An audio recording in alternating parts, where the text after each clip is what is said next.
सबुदिन आखि बुझिले कुंभकर्ण। हाँ आज्ञा, कुंभकर्ण भूमिकार आसुथिले आ समस्त मनोरंजन करुथिले। समस्ते दूर थई बहु प्रशंसा करुथिले, कारण कुंभकर्ण बेशरे जेतबेले थांती सेतबेले पाखकु जिबाकु समस्ते डरंती। आ सेतिपई दूरे समस्ते कुंभकर्ण को देखि प्रशंसा करुथिले। हेले आज तांकर जीवन चलीगला।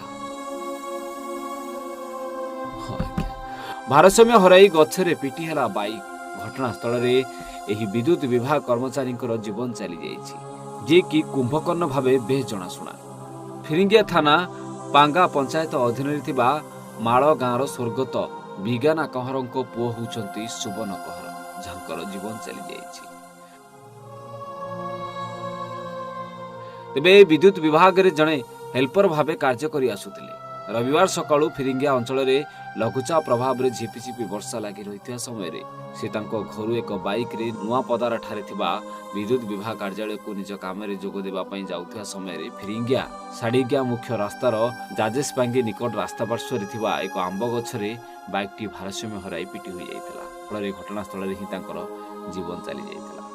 तेबे घटना को नहीं सारा फिरिंगिया अंचल में शोकर छाया खेली जाइछि। माला गाँव में शोकाकूल परिस्थिति। मृत व्यक्ति जनक जड़े भद्र और आम्य व्यक्ति होता बेले से पेशार जड़े विद्युत विभाग कर्मचारी सत, किंतु अंचल में जड़े श्रेष्ठ मंच अभिनेता भावे ख्याति अर्जन करते। विशेषकर माला गाँव में थिबा रामायण नाटक में दीर्घ दिन धरी से कुंभकर्ण भूमिका अभिनय कर बेस लोकप्रिय हासिल करते। तेबे तांको अभिनय पई से विभिन्न सांस्कृतिक अनुष्ठान मानक ठारू पुरस्कृत होते। मृत्यु को नहीं अंचलर कलाकार माने शोक प्रकाश करिसेंती। अन्यपटे कंधमाल जिला मुख्य चिकित्सालय रे कौनसी शव वाहक गाड़ी नथिबारु मृतकों परिवार को बहु समस्यार सम्मुखीन हेबाकु पड़ुथिबा बेले शेष में फुलबाणीर एका बेसरकारी शव वाहक गाड़ी को 6000 टंका दे फिरिंगियारू मृतदेह को फुलबाणी और पर व्यवच्छेद पर परिवार लोके मृतदेह को गाँव को नहीं आसीथिले।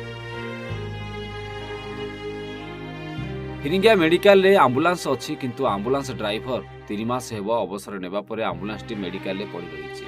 शव बोहिबा पई कोनोसी आंबुलांस नथिबारु आज एभली परिस्थिति देखिबा मिलिछि, जहाकु नै अंचलवासी